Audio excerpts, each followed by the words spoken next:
पीछे कौन सी फोटो लगी हुई थी?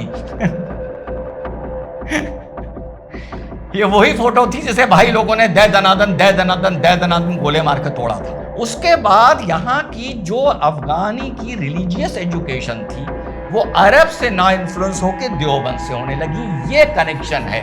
तो यहाँ की नॉलेज अफगानिस्तान गई।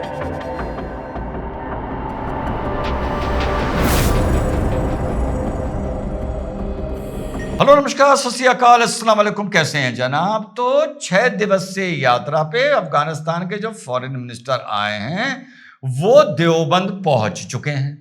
भव्य स्वागत हुआ, शानदार स्वागत हुआ, माशाल्लाह। पूरा देवबंद का जलसा। वहां पे छात्र सब अपनी सड़कों पर निकल आए, छतों पे खड़े हो गए, गुलाब की पंखुड़ियां फेंकी गईं और बड़ा भव्य स्वागत हुआ। और बड़ी इंपॉर्टेंट बात बताऊं कि दिल्ली से देवबंद के लिए चले थे अफगानिस्तान के फॉरेन मिनिस्टर आमिर खान मुतक्की, लेकिन जब वो देवबंद से वापस जा रहे हैं तो वो हो गए हैं मौलाना आमिर खान मुतक्की कासमी। यानी देवबंद ने सहारनपुर देवबंद ने, अब आप सोचेंगे ये क्या हुआ, आए तो आमिर थे आमिर खान मुतक्की और जा रहे हैं मौलाना आमिर खान मुतक्की कासमी बनकर। जी हाँ साथियों, देवबंद ने उनको अथॉरिटी ऑफ टीचिंग दे दी है, सनद दे दी है, पगड़ी बांधने की रस्म हुई है। सनद देने का मतलब यह होता है कि आपको सर्टिफिकेट मिल गया कि जो आप देवबंद की जो टीचिंग है वो आगे आप फैला सकते हो। अब आप में बहुत से लोग सोचेंगे यार ये उल्टी गंगा कहां बह रही है? ये अफगानिस्तान से आदमी उत्तर प्रदेश के सहारनपुर आ रहा है सनद लेने के लिए, सर्टिफिकेट लेने के लिए, और यहां से मौलाना बन के जा रहा है। तो जी हां, इसका आप लोगों को बैकग्राउंड बता दूं। पहले बता दूं कि मौलाना आमिर खान मुतक्की कासमी ने क्या बोला। मैं डिप्लोमेट भेज रहा हूं तो अल्हम्दुलिल्लाह ताल्लुकात बहुत अच्छा है, तो उम्मीद है कि आइंदा आना जाना इससे भी ज्यादा हो जाए। जी हाँ साथियों, और इनके वेलकम में जो फिलहाल दारुल उलूम देवबंद के प्रिंसिपल हैं अरशद मदनी साहब, आप लोग अक्सर इनको सुनते होंगे हैं, उन्होंने क्या बोला ये सुन लीजिए। से ये कहा कि हमारे ताल्लुकात आपसे सिर्फ इल्मी नहीं है बल्कि हिंदुस्तान की आज़ादी में आप लोगों का दखल है। हमारे अकाबिर ने जो आज़ादी की जंग लड़ी है उसके लिए अफगानिस्तान की सरजमीन को उन्होंने चुना था। वहाँ जा करके आपके यहाँ उन्होंने जलावतन हुकूमत बनाई। जी हाँ साथियों, अब दारुल उल्म, इसका भी एक छोटा सा मतलब समझ लीजिए। दारुल उल्म देवबंद आप लोग बहुत सुनते होंगे। तो दारुल उल्म का आसान भाषा में मतलब होता है कॉलेज या यूनिवर्सिटी। इसीलिए मौलाना अरशद मदनी प्रिंसिपल ऑफ दारुल उल्म देवबंद कहलाते हैं, या सीट ऑफ लर्निंग। 1866 में महमूद कासिम नानाऊ तवी ने इनके फाउंडर थे और राशिद साहब इसके फाउंडर थे। जो अब मदनी फैमिली, इसको आप सुनते होंगे, अरशद मदनी साहब हो गए, असद मदनी हो गए, उनका इन फाउंडर से कोई डायरेक्ट कनेक्शन नहीं है। ये यहाँ पर पढ़े, पर यहाँ पर इनका प्रमोशन हुआ और फाइनली ये पूरी यहाँ पर अथॉरिटी बन गए हैं, द मदनी फैमिली। फाउंडर से 1866 में इनका कोई मतलब नहीं था। जिन्होंने फर्स्ट वॉर ऑफ इंडिपेंडेंस के बाद, ताकि साउथ एशिया में मुस्लिम्स पर दूसरे मजहबों का इन्फ्लुएंस हो रहा है, मुसलमान भटक रहा है, इसीलिए कामयाबी नहीं मिल रही है, मुसलमान को एक सूत्र में बांधना होगा, ये इंस्टीट्यूट देवबंद में स्टार्ट किया गया था और धीरे धीरे इसकी टीचिंग भारत से बाहर जानी शुरू हुई। इसी तरह वहाबी स्कूल आपका सऊदी अरेबिया में इंट्रोड्यूस किया गया था, जिसकी टीचिंग बाहर जानी शुरू हुई। थोड़े थोड़े ईगो क्लैश अगर आप हटा दें, माशाल्लाह बाकी सबकी सोच एक सी है, बाकी आप बहुत समझदार हैं। तो जब यहां से अफगानिस्तान जब 1919 में आते आते फुली इंडिपेंडेंट हो गया था, first second third Anglo British Wars के बाद, एंग्लो अफगान वॉर्स के बाद, उन लोगों को कोई सीट ऑफ लर्निंग नहीं मिल रही थी कि हम अपने को कहां की लर्निंग से एसोसिएट करें। As Afghanis Dorian line wine खिंच चुकी थी, तो उन्होंने प्रिफर किया सऊदी अरेबिया ना जाकर भारत कहां आना, दारुल उलूम देवबंद आना, जिसकी तब तक स्थापना हो चुकी थी। मैं आजादी और बंटवारे से पहले की बात कर रहा हूं।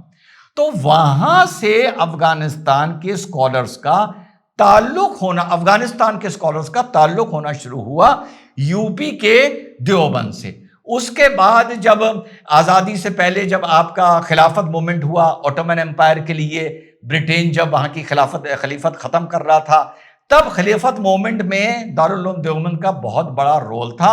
और जर्मनी से भी इन्होंने तालमेल बढ़ाने की कोशिश की थी ब्रिटेन को भारत से हराने के लिए, क्योंकि ये वहाँ पर जो तुर्किया, पहले तुर्की था, तुर्की में प्रॉपर एक मुस्लिम सीट यानी खलीफत चाहते थे।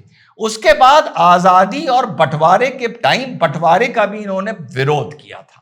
वो विरोध क्यों किया था? क्योंकि इनका मानना था कि इससे जो मुस्लिम्स हैं उनकी जो प्रेजेंस है उसमें कमी आएगी, उनकी जो मौजूदगी में कमी आएगी, और इससे कुल मिलाकर कौम को नुकसान होगा। बिल्कुल सही सोचा था उन्होंने। इसी बारे में कहता हूं कि अगर मुझे एक भारत रत्न देने का मौका मिले तो मैं किसको दूंगा? भाई अपने आप को तो दे नहीं सकता, जवाहरलाल नेहरू तो मैं हूं नहीं, तो मैं दूंगा उसको, किसको? मोहम्मद अली जिन्ना को। तो उस टाइम जो आज़ादी के खिलाफ देवबंद लड़ा, तो ये वो बात पकड़ गए थे जो रिजवान अहमद आप लोगों को बहुत दिल से समझाना चाहता है कि वो भारत रत्न मोहम्मद अली जिन्ना को क्यों देना चाहता है अगर एक देने का मौका मिलेगा। उसके बाद यहाँ की जो अफगानी की रिलीजियस एजुकेशन थी वो अरब से ना इन्फ्लुएंस होकर देवबंद से होने लगी। ये कनेक्शन है। तो यहाँ की नॉलेज अफगानिस्तान गई है, ना कि कहीं और से ये लोग अपनी नॉलेज मिडिल ईस्ट से लेकर नहीं आए। अब आप में से बहुत से लोग ये कहेंगे कि भाई रिजवान भाई आप क्या बात कर रहे हो कि यहां से एजुकेशन बाहर गई, उन लोगों ने, अफगानियों ने मिडिल ईस्ट से एजुकेशन, अरब से एजुकेशन, इस्लामिक एजुकेशन ना लेने का मन बनाया। अरे तो भाई इंडिया में भी तो मिडिल ईस्ट, अरब से ही एजुकेशन आई होगी रिजवान भाई। हाँ भाई बिल्कुल आई, परेशान ना हो, बताने जा रहा हूं, वो आई। लेकिन उन्होंने कहा यहां के लोगों ने कि भाई थोड़ा सा उस एजुकेशन को चेंज कर दो ताकि अपनी कोई पहचान बन जाए। ये चेंज के चक्कर में, ट्विस्टिंग के चक्कर में बाकी सब एक है माशाल्लाह, इसीलिए फिरके बन गए। किसी ने कहा थोड़ा सा यहां चेंज कर दो, किसी ने कहा थोड़ा सा वहां चेंज कर दो। क्यों? अपना फिरका बनाने के लिए। तो फिर यहां से एजुकेशन जो वहां से यहां आई, यहां अपने हिसाब से वो मॉड्यूलेट करी गई, और फिर यहां से देवबंद की एजुकेशन अफगानिस्तान गई। क्लियर हो रहा है? उसके बाद जब 1979 आया और यूएसएसआर अफगानिस्तान में घुस गया और वहां पर रेसिस्टेंस शुरू हो गया, तो ये सब यूएसएसआर के रेसिस्टेंस में लग गए। उस टाइम एक ड्रॉप आया कि वहां से देवबंद में पढ़ने के लिए स्कॉलर्स आने, स्टूडेंट्स आने बंद हो गए। ठीक, वहां के लोग शिफ्ट हुए पाकिस्तान, और वहां फिर नींव रखी गई दारुल उल्म हक्कानिया की, जो हक्कानिया टेरर ग्रुप को आप अक्सर सुनते हैं। और हक्कानिया ने भी यही कहा कि हमारी टीचिंग देवबंद से इंस्पायर्ड है, लेकिन उन्होंने उसको मिलिटेंसी की तरफ ज्यादा शिफ्ट किया। इसीलिए तहरीक तालिबान हो, या उससे पहले तालिबान हो, या उसके बाद जैश-ए मोहम्मद हो, इन सब ने जो इनका बेस एजुकेशन है वो देवबंद से निकल कर जाता है, और उसके बाद वो एक हल्का सा ट्रांसफॉर्मेशन लेता है दारुल उल्म हक्कानिया के थ्रू। और अब पाकिस्तान में भी लगभग 60% जो मदरसे हैं वो देवबंद स्कूल ऑफ टीचिंग से इंस्पायर्ड है। और हाँ, ये भी बड़ी इंटरेस्टिंग बात बता दूं, बहुत पहले मैंने बोली थी, शायद आप लोगों को याद हो, आपको चार मीनारा का आईसिस को तो गाली देता हुआ मिल जाएगा, लेकिन चार मीनारा का आपको तालिबान या अलकायदा को गाली देता हुआ नहीं मिलेगा। पॉइंट पकड़िए इस बात को, ये बात मैंने बहुत पहले बोली थी। वो यही रिश्ता है जिसके लिए आईसिस को तो चार मीनारा का गालियां दे देता है और बहुत से लोग दे देते हैं, लेकिन तालिबान को या अलकायदा से ज्यादा इलू इलू है। वो यही पुराना रिश्ता है जो इस वीडियो में आज मैं आप लोगों को समझा रहा हूं। ये कनेक्शन समझ गए आप? अब ये जो कदम लिया गया है कि जिस तरह वहां के फॉरेन मिनिस्टर देवबंद आए हैं, इसका एक रिलीजियस स्ट्रेटेजिकल रीजन भी है। अब अफगानिस्तान ये दिखा, अच्छा उसके बाद फिर सब तालिबान का हुआ, तालिबान पर बैन लगा, फिर वहां से तालिबान का रूल आ गया, फिर वहां पर 2001 तक के आते आते उसके बाद यहां से स्टूडेंट्स आने बिल्कुल बंद हो गए। अब ये जो शिफ्टिंग हुई है, ये देवबंद आने के पीछे और यहां से सनद ले जाने के पीछे, मौलाना का टाइटल ले जाने के पीछे, इसके पीछे जो बेस रीजन है वो ये है कि अफगानिस्तान अब ये अनाउंस कर रहा है तालिबान अब ये अनाउंस कर रहा है। प्रेस कॉन्फ्रेंस में आप लोगों ने एक चीज देखी, पीछे कौन सी फोटो लगी हुई थी? ये वही फोटो थी जिसे भाई लोगों ने दे दनादन दे दनादन दे दनादन गोले मार के तोड़ा था। तो ये भी एक मैसेजिंग के लिए पीछे फोटो लगाई गई थी।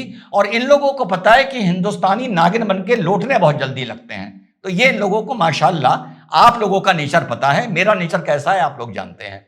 तो अब ये दुनिया में ये मैसेज देना चाहते हैं, एक strategical message, Islamic strategical message, कि अब हम दारुल उल्म हक्कानिया से मतलब नहीं रखते, हम पहले की तरह दारुल उल्म देवबंद से मतलब रखते हैं। अब माशाल्लाह वहां से और लोग यहां सीखने के लिए, अच्छी अच्छी बातें टीचिंग के लिए वहां से यहां भी आएंगे। जैसा मैंने आपको मौलाना साहब आमिर खान को सुनाया कि उन्होंने बोला कि अब और मिलना और आना जाना रहेगा, यहां से भी माशाल्लाह लोग तबलीग जमात की तरह वहां जाया करेंगे, वहां पर यहां की टीचिंग फैलाएंगे और बड़ा अच्छा एक जियो पॉलिटिकल, जियो रिलीजियस एक समीकरण जाके बनेगा देवबंद और अफगानिस्तान के तालिबान के बीच में। लेकिन हाँ, इतना बता दूं, अब अगर मदनी साहब और ये कुछ जो हमारी जियो पॉलिटिक्स जाकर फंसी है, अब अगर कुछ बोलें तो बाबा उनको ट्रोल नहीं करना है, कुछ नहीं बोलना है, साहब बोलना है और उनकी बात को अच्छी तरह समझना है। क्योंकि अब अफगानिस्तान के लोग यहां से मौलाना बन के वहां जा रहे हैं, तो भैया अगर इधर कुछ छेड़ोगे तो उधर रिएक्शन होगा। बाकी वक्त बताएगा। जय हिंद, वंदे मातरम, खुदा हाफिज।